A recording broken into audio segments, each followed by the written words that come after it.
Good morning, my brothers and sisters. Welcome to episode 112 of Be With Me. I'm going to title today, The Unknown God is Not That Unknown. And here's where I get this. We're in Acts chapter 17, and Paul is giving a speech to the business people and the customers in the Areopagus of Athens, Greece. And he's noticed that there's a temple to the unknown God, and he's talking about the unknown God. He's preaching the unknown God as the one true God.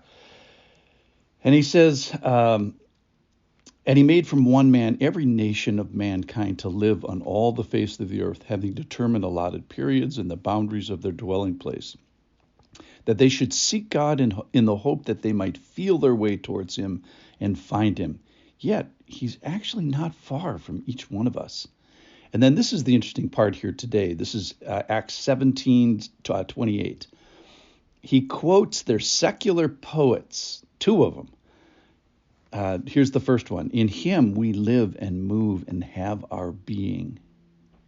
So he's proclaiming a spiritual truth that these secular poets have gotten correct. This is not a quote from the Old Testament. This is a quote from, the Paul McCartney of their day. And we're going to go on here, 28 and a half. As even some of your own poets have said, for we are indeed his offspring. And then back to his speech. Being then God's offspring, we should not think that the divine being is like gold or silver or stone, an image formed in the art and imagination of man. The times of ignorance God overlooked, but now he commands all people everywhere to repent, because he has fixed a day on which he will judge the world in righteousness by a man whom he has appointed. And of this he has given assurance to all by raising him from the dead. Now when we heard of the resurrection of the dead, some mocked, but others said, we will hear you again about this. So Paul went out from their midst, but some men joined him and believed, among whom also were Dionysius the Areopagite, and a woman named Damaris, and others with them. So he's saying that God is not too far away. In him we live. Even your secular poets have noted this. In him we move. In him we have our being. So there's this creation, and he's sustained us, and he is present. He is nearby. And there's this first contact that we describe in when we become believers, but all along, God's been acting all along. And even your poets are writing about this. Your secular writers recognize that something beyond us is going on, that God is near, something divine is near them. It's not of themselves. It's something bigger than myself, that there's a creator. And I realize that it didn't create myself. So they don't get it specifically right, but they understand the longing. And being God's offspring, and if this is true, that we didn't create ourselves and we are created by someone, that there's a certain responsibility that we have to the Lord, to the creator. And God has overlooked times of ignorance. And God has a couple of choices. One is to do away with sin. The second is to do away with sinners. And the third one is just to overlook it for a while and to forbear. And that's what he says he has done. But now there's this command. Now that I've given this full revelation through Jesus, we have a command to repent. So as we have an awareness of sins, and we should be agreeing with its grievousness and extending our hand in appreciation for the offering of mercy that the Lord gives us. So why is that? Well, he says, because there's a judgment coming.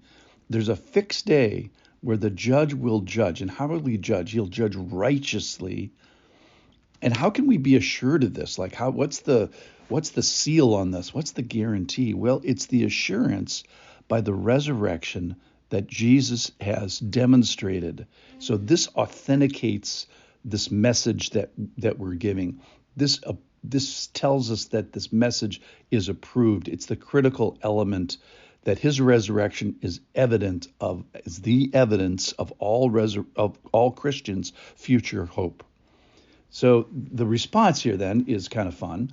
You get two choices. One is to mock, and that's not just a no thank you. What that means is that there is beyond an agreement to disagree. It's saying, hey, you're an idiot. That's what some people said. So it's the attack of the person, not the idea, by mocking them. But then there's this group of people, and they name a few: Damaris, a female, and Dionysus, a male, and others who said, "We will hear you again." But then they join him and believe. So the command today, or the encouragement, is kind of concluding points, is join and believe. No one is ever born a Christian. The Christian fellowship community is made up of individual people. How did they get there? They decided. They were called. They answered it. They found, just like we've discussed here today, that the Lord is not far. Remember, even your secular people know this and feel this, and if you're a poet, you write about it. And then Paul is describing and kind of giving some details that, hey, this is a creator, and eventually he's going to be a judge. And what gives us the sort of the assurance that all this is true? It's that Jesus has already been crucified, and he's had a resurrection, and this resurrection power is available to us in our individual lives.